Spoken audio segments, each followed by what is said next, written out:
ഇന്ത്യയുടെ ഗ്രാമവികസന ചരിത്രത്തിലെ ഒരു സുപ്രധാന നാഴികക്കല്ല് എന്ന് വിശേഷിപ്പിച്ചാണ് കേന്ദ്ര ഗവൺമെന്റ് BBG റാംജി എന്നറിയപ്പെടുന്ന Viksit Bharat guarantee four Rozgar and Ajeevika mission രാജ്യത്ത് നടപ്പിലാക്കി തുടങ്ങിയിരിക്കുന്നത്.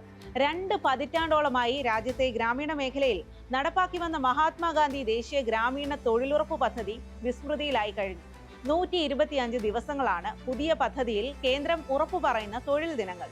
കേരളത്തിലെ തൊഴിലുറപ്പ് കൂലി നിരക്ക് 401 രൂപയാക്കി പുതുക്കിയിട്ടുമുണ്ട്. 40% സംസ്ഥാന വിഹിതം, തൊഴിൽ ദിനങ്ങളിലെ അനിശ്ചിതത്വം, 60 തൊഴിലില്ലാ ദിനങ്ങൾ തുടങ്ങിയ നിരവധി വിഷയങ്ങളിൽ ഒട്ടനവധി ആശങ്കകളുമായാണ് പദ്ധതി തുടങ്ങിയിട്ടുള്ളത്.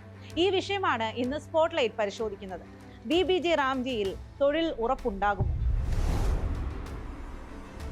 ഒന്നാം UPA സർക്കാർ 2004 ഓഗസ്റ്റ് 23-നാണ് സ്വതന്ത്ര ഇന്ത്യയിലെ ഏറ്റവും സമഗ്ര നിയമനിർമ്മാണമായ തൊഴിലുറപ്പ് പാർലമെന്റിൽ ഐക്യകണ്ഠേന പാസാക്കിയത്. അവിദഗ്ധ കായിക തൊഴിൽ ചെയ്യാൻ സന്നദ്ധതയുള്ള ഗ്രാമീണ കുടുംബങ്ങൾക്ക് ഒരു സാമ്പത്തിക വർഷം 100 തൊഴിൽ ദിനങ്ങൾ അനുവദിക്കുന്ന പദ്ധതിയായിരുന്നു മഹാത്മാഗാന്ധി ദേശീയ ഗ്രാമീണ തൊഴിലുറപ്പ് പദ്ധതി. വളരെ പെട്ടെന്ന് കോടിക്കണക്കിന് ഗ്രാമീണ കുടുംബങ്ങൾക്ക് ഇത് പ്രധാന വരുമാന മാർഗമായി മാറി. സ്ത്രീകൾക്കും പാർശ്വവൽക്കരിക്കപ്പെട്ട ദളിത് വിഭാഗങ്ങൾക്കും പദ്ധതി വലിയ തുണയായി. കേരളത്തിനുള്ള തൊഴിലുറപ്പ് വിഹിതത്തിൽ കടുംവെട്ടാണ് കേന്ദ്രം കഴിഞ്ഞ 5 വർഷങ്ങളിൽ നടത്തിയത്. അതിന്റെ ക്ഷീണം വിട്ടുമാറും മുൻപെയാണ് ജൂലൈ 1 മുതൽ BBG റാംജി എന്ന പുതിയ പദ്ധതി കേന്ദ്രം നടപ്പിലാക്കുന്നത്. BBG റാംജി പദ്ധതിയുടെ ഔദ്യോഗിക വെബ്സൈറ്റിലെ തത്സമയ കണക്കുകൾ പ്രകാരം രാജ്യത്തുടനീളം 10.99 കോടി സജീവ തൊഴിലാളികളാണ് നിലവിൽ ഈ പദ്ധതിയുടെ ഭാഗമായിട്ടുള്ളത്. പദ്ധതിയുടെ പ്രവർത്തന മികവിലൂടെ രാജ്യത്താകെ 9.11 കോടി തൊഴിൽ ദിനങ്ങൾ സൃഷ്ടിക്കാൻ സാധിച്ചു.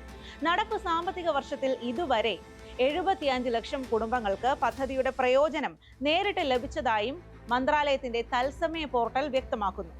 ദേശീയ മൊബൈൽ മോണിറ്ററിംഗ് സംവിധാനം വഴിയുള്ള കണക്കുകൾ പ്രകാരം രാജ്യത്തെ 14,423 തൊഴിലിടങ്ങളിലായി 1,45,867 തൊഴിലാളികളാണ് ഒരേ സമയം ജോലി ചെയ്യുന്നത്.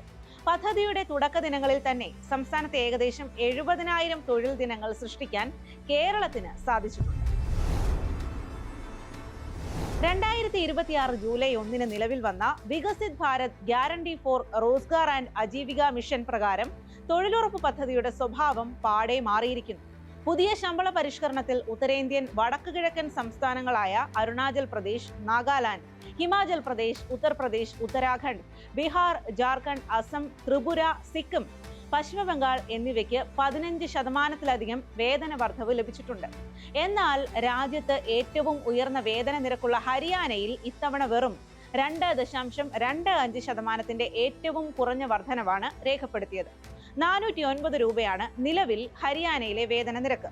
ദക്ഷിണേന്ത്യൻ സംസ്ഥാനങ്ങളായ കർണാടക, തമിഴ്നാട്, ആന്ധ്രാപ്രദേശ്, തെലങ്കാന എന്നിവിടങ്ങളിലും വേതന വർധനവ് 3%-ഓ അതിൽ താഴെയോ ആയി ഒതുങ്ങി. പുതുക്കിയ നിരക്കനുസരിച്ച് കേരളത്തിൽ പ്രതിദിന വേതനം 401 രൂപയാണ്. തമിഴ്നാട്ടിൽ 345 രൂപയും ആന്ധ്രയിൽ 312 രൂപയും തെലങ്കാനയിൽ 308 രൂപയുമാണ് പുതിയ നിരക്ക്. BBG റാംജിയുടെ മാനദണ്ഡങ്ങൾ കേരളത്തിന് വലിയ സാമ്പത്തിക വെല്ലുവിളിയാണ് ഉയർത്തുന്നത്. മുൻപ് തൊഴിലാളികളുടെ കൂലി മുഴുവനായും കേന്ദ്രം തന്നിരുന്ന സ്ഥാനത്ത് പുതിയ 60-40 അനുപാതം വരുന്നതോടെ കേരളത്തിലെ തൊഴിലുറപ്പ് ചിലവിന്റെ 40% സംസ്ഥാന സർക്കാരിന്റെ ചുമലിലാകും. അതായത് നടപ്പ് സാമ്പത്തിക വർഷം ഏകദേശം 2090.96 കോടി രൂപ കേരളത്തിന് BBG റാംജിക്കായി കണ്ടെത്തേണ്ടി വരും. ഇത് നിലവിൽ സാമ്പത്തിക പ്രതിസന്ധി നേരിടുന്ന കേരളത്തിന് വലിയ തിരിച്ചടിയാണ്. പുതിയ പദ്ധതി പ്രകാരം തൊഴിൽ ദിനങ്ങൾ 100-ൽ നിന്നും 125 ദിവസമായതും പ്രതിദിന വേതനത്തിലെ നേരിയ വർധനവും മാത്രമാണ് ജനങ്ങൾക്ക് ആശ്വാസകരമായ മാറ്റങ്ങളായി പറയാനാവുക. പദ്ധതിയുടെ പൂർണ്ണമായ പ്രത്യാഘാതങ്ങൾ വരും മാസങ്ങളിലേ വ്യക്തമാകും. കേന്ദ്ര സർക്കാർ പുറത്തിറക്കിയ 318 ഇനം പ്രവൃത്തികളുടെ പുതിയ പട്ടികയിൽ നിന്ന് ഒഴിവാക്കപ്പെട്ട പലതും അവിദഗ്ധ തൊഴിൽ നൽകാൻ കഴിയുന്നവയാണ്. മാത്രമല്ല, വിതയ്ക്കൽ, കൊയ്ത്ത് തുടങ്ങിയ പ്രധാന കാർഷിക സീസണുകളിൽ 60 ദിവസം വരെ പദ്ധതി നിർത്തിവെക്കാൻ കേന്ദ്രത്തിന് അധികാരമുണ്ട് എന്നതാണ് കേരളത്തെ പ്രതികൂലമായി ബാധിക്കുന്ന മറ്റൊരു നിർദ്ദേശം. കേരളത്തിലെ കൃഷികൾ പൊതുവെ സീസണൽ എന്നതിലുപരി വർഷം മുഴുവൻ നീണ്ടു നിൽക്കുന്നതാണ്. അവർക്ക് കാർഷിക സീസണിൽ മാത്രം ജോലി കിട്ടുമെന്ന ഒരു ഉറപ്പുമില്ല. ഗ്രാമീണ മേഖലയിലെ സാധാരണക്കാരുടെ ഉപജീവനത്തിൽ ഇത് വലിയ പ്രതിസന്ധി സൃഷ്ടിക്കും. BBG റാംജി പദ്ധതിയിൽ തൊഴിലാളികളുടെ വേതനം തടയുന്നതിനും വ്യവസ്ഥകളിൽ ദുരുപയോഗത്തിനുമുള്ള സാധ്യതകളും നിരവധിയാണ്. പദ്ധതി നിർവഹണത്തെ സംബന്ധിക്കുന്ന പരാതികളിൽ പ്രാഥമികമായി വീഴ്ചകൾ കണ്ടെത്തിയാൽ പോലും ഫണ്ട് തടയാമെന്നതാണ് അതിലെ ഒരു വ്യവസ്ഥ. പ്രാഥമിക വീഴ്ച എന്നത് നിർവചിച്ചിട്ടില്ലാത്തതിനാൽ ഈ വ്യവസ്ഥ എങ്ങനെ ഉപയോഗിക്കപ്പെടുമെന്നതും ആശങ്കയാണ്. നിലവിൽ സംസ്ഥാന തലത്തിൽ തൊഴിലുറപ്പ് കൗൺസിലാണ് പദ്ധതി ഏകോപിപ്പിക്കുന്നത്. എന്നാൽ പുതിയ നിയമത്തിൽ ഈ കൗൺസിലിന് മുകളിൽ സ്റ്റേറ്റ് ലെവൽ സ്റ്റിയറിംഗ് കമ്മിറ്റി വരും. മാത്രമല്ല, ഈ കമ്മിറ്റിയിൽ കേന്ദ്ര സർക്കാർ പ്രതിനിധി കൂടി ഉണ്ടാകും എന്നാണ് BBG റാംജി പദ്ധതിയുടെ നിയമാവലിയിലുള്ളത്. തൊഴിലുറപ്പ് പദ്ധതി പ്രകാരം തൊഴിലാളികൾ ആവശ്യപ്പെട്ടാൽ തൊഴിൽ നൽകാൻ കേന്ദ്ര സർക്കാരിനായിരുന്നു ബാധ്യസ്ഥത.